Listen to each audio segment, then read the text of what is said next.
O tema geral do vídeo é economia, mas o tema específico de hoje, ou seja, a playlist de quarta-feira, é microeconomia. E eu estou utilizando o livro do Varian, Microeconomia, Princípios Básicos, para me ajudar na construção dessa playlist. Esse foi um dos livros que foram adotados na disciplina de microeconomia, que é uma das disciplinas mais difíceis desse curso, dessa faculdade, né, de economia. Bom, no vídeo anterior eu tratei sobre a curva de demanda, lembrando que estamos no capítulo 1 desse livro, que trata sobre o mercado. E já fiz vídeo sobre a elaboração do modelo, sobre o princípio de otimização e o princípio de equilíbrio, e sobre a curva de demanda, que foi o vídeo anterior, e hoje curva de oferta. Curva de demanda, segundo o Varian, significa: a curva de demanda descreve a quantidade demandada a cada preço possível e a representação gráfica é essa da curva de demanda. Lembrando que estamos tratando aqui em microeconomia sempre de um plano cartesiano. Você tem um eixo X, que representa a quantidade demandada, e o eixo Y, que representa o preço de reserva, que é aquele preço que determinado indivíduo está disposto a pagar por algum bem ou serviço. E a curva de demanda, portanto, ela é decrescente. Por quê? Justamente por essa relação. Quanto maior o preço, menor a quantidade.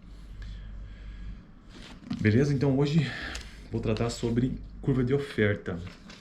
Vamos ver se a gente consegue entender pelo menos um pouco sobre isso para continuar entendendo isso nos próximos vídeos. Curva de oferta. Como já temos uma boa representação gráfica do comportamento da demanda, ou seja, que a curva de demanda descreve a quantidade demandada a cada preço possível. Voltemos-nos agora para o comportamento da oferta. Precisamos pensar sobre a natureza do mercado que estamos examinando. Na situação que examinaremos, existem muitos proprietários independentes, cada um disposto a alugar seus apartamentos pelo maior preço que o mercado possa suportar. Vamos nos referir a isso como o caso de um mercado competitivo.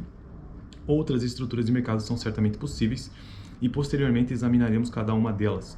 Ele dá esse exemplo por conta dessa questão que existe, né, dos mercados. E aqui ele está se referindo nesse exemplo dos mercados competitivos, ou seja, que existem muitos proprietários de apartamentos. Estamos falando aqui de exemplo desses vídeos que eu estou gravando aqui. O exemplo que ele adota no livro é do mercado de apartamentos, em que existe um círculo interno e externo. Numa cidade universitária, o círculo interno é aqueles apartamentos próximos a universidade e os apartamentos externos, aqueles mais distantes da universidade. Ele tá tentando entender aqui o que determina o preço desse apartamento, beleza? Isso é o quadro geral de microeconomia dessa playlist aqui. E então ele está se referindo ao mercado competitivo, entendendo que existem muitos proprietários de apartamentos independentes e que eles querem o maior preço possível que o mercado possa pagar. Então, essa é a base. Por enquanto, consideraremos o caso de vários proprietários que operam de maneira independente. É claro que se todos eles tentassem obter o máximo possível, e os locatários, aqueles interessados nos apartamentos. Os locatários estão bem informados sobre os preços cobrados, então o preço de equilíbrio de todos os apartamentos do círculo interno tem de ser o mesmo. O argumento não é difícil de entender. Suponhamos ao contrário, que se cobrem pelos apartamentos um preço alto, PA, e um preço baixo, PB. As pessoas que estão alugando seus apartamentos por um preço alto poderiam procurar um proprietário que cobrasse menos e oferecer-se para pagar um aluguel entre PA e PB. Tal transação favoreceria tanto o proprietário quanto o locatário. Como todas as partes procuram defender seus próprios interesses e conhecem os preços alternativos cobrados, uma situação de cobrança de preços diferentes pelo mesmo bem não pode persistir em equilíbrio. Mas qual será esse preço de equilíbrio? Tentemos empregar o método que utilizamos na elaboração da curva da demanda. Peguemos um preço e indaguemos quantos apartamentos seriam oferecidos a esse preço. Um preço qualquer.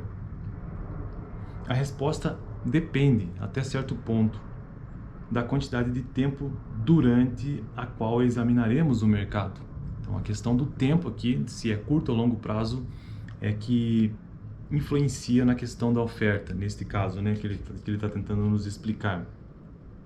Se considerarmos um período de vários anos, de modo que novas construções possam ser realizadas, o número de apartamentos certamente corresponderá ao preço cobrado. Porém, no curto prazo, dentro de um ano, por exemplo, o número de apartamentos será mais ou menos fixo. Se considerarmos apenas o caso do curto prazo, a oferta de apartamentos será constante em algum nível pré-determinado. A curva de mercado é mostrada na figura, como eu já vou mostrar aqui para vocês, como uma reta vertical, no caso de curto prazo. Seja qual for o preço cobrado ou mesmo o número de apartamentos que será alugado, ou melhor, todos que estiverem disponíveis naquele período. Então a curva de oferta de curto prazo, graficamente ela fica assim.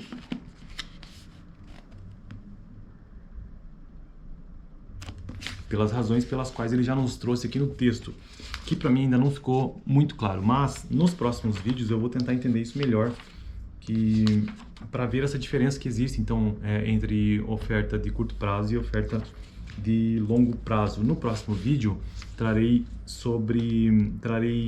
vou compartilhar com vocês o que significa o equilíbrio de mercado, que é o próximo tema. E assim a gente avança nessa playlist de microeconomia, um vídeo que vai ao ar aqui no canal toda quarta-feira. Valeu!